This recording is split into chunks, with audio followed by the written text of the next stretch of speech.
বিশ্ব মানবতার দুশ্মন হাজার হাজার মানুষের খুনি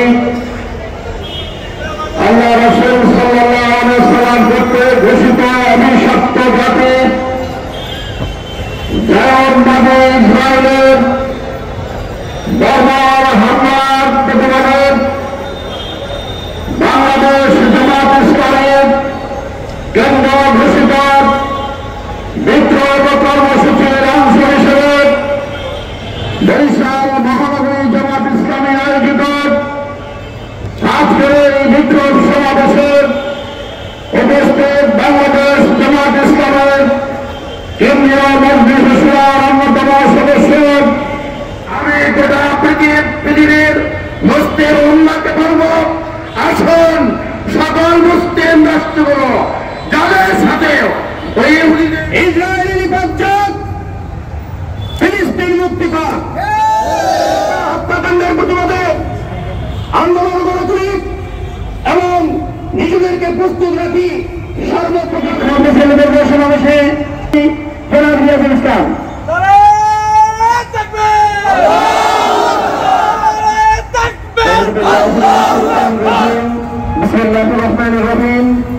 বিশ্বব্যাপী স্ট্রাইকের বাংলাদেশ জামাত ইসলামী বরিশাল মহানগর থেকে আয়োজিত আজকের এই বিক্ষোভ কর্মসূচি পূর্ববর্তী সমাবেশে উপস্থিত আজকের প্রোগ্রামের সম্মানিত প্রধান অতিথি কেন্দ্রীয় কর্মকর্তা সদস্য বরিশাল মহানগরের সম্মানিত আমির, আসসালামু আলাইকুম ওয়া রাহমাতুল্লাহি ওয়া বারাকাতুহু।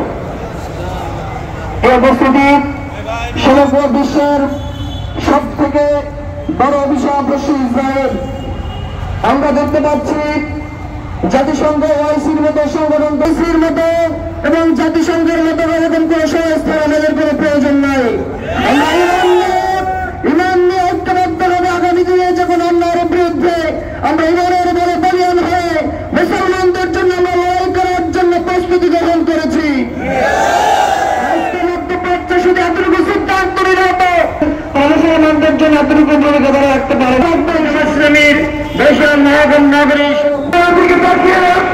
আমাদের বক্তৃতা আসে না, আমাদের কোন কথা আসে না, আমরা শুধু চিৎকার করে বলতে চাই, আমরা শুধু হাজার হাজার দূর থেকে বাংলাদেশের ভূখণ্ড থেকে আমাদের মুসলিম ভাই বোনদের জন্য আমাদের স্বার্থের শব্দ বিচার করে দিয়ে আল্লাহর কাছে যারা মুসলিম উম্মাহর কর্মী অবস্থায় শাসক হিসেবে বসে আছেন, আপনাদের এই বক্তৃতা একটি উল্টে যাবে অক্ষম আমাদের দোয়া করেন এবং নিজেদের জায়গা থেকে সকল ধরনের ইসরায়েল যাতে করে অর্থনৈতিক সুবিধা দেয়, কারণ তারা অনেক কিছু করার ক্ষমতা সেটা আমরা বুঝি করার নেই।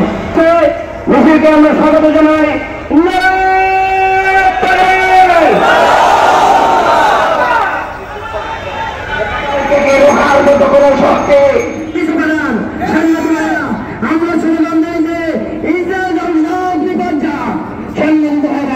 আমি আর কথা বলবো না।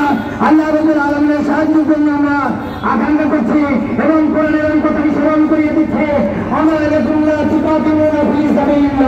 কেন তোমরা লড়াই করতেছ না, কেন তোমরা আল্লাহ বলছি না আজকের ইসরায়েল যে হামলা চালাচ্ছে ফিলিস্তিনের পক্ষে রব্বুল আলামিন তুমি একজন সেই ব্যবস্থা আমি আল্লাহর কাছে শেষ করছি।